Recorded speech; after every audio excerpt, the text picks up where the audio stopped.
പേരൻസായ നമ്മൾ ചെയ്യേണ്ടുന്ന ഒരു കാര്യം, ഇൻട്രാപേഴ്സണൽ ഇൻ്റലിജൻസ് ഉള്ള കുട്ടികൾ അവർക്ക് ദിവസവും ഒരു 10 മിനിറ്റ് ചിന്തിക്കാനുള്ള അവസരം അല്ലെങ്കിൽ അതിനുള്ള സമയം നമ്മൾ കൊടുക്കുക.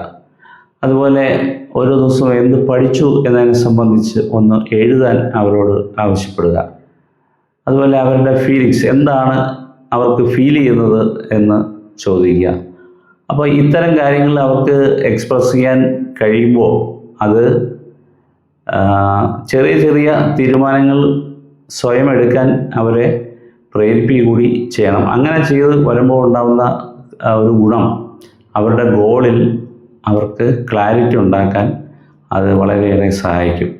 അപ്പോൾ അതുകൊണ്ട് തന്നെ അവരോട് ചോദിക്കുക, നിനക്ക് എന്താകാനാണ് ഇഷ്ടം എന്ന് നമ്മൾ ചോദിക്കുന്നത് അവരുടെ ആന്തരികമായ ശക്തി അല്ലെങ്കിൽ ഇന്നർ സ്ട്രെങ്തിനെ വർദ്ധിപ്പിക്കാൻ വേണ്ടി സഹായിക്കും.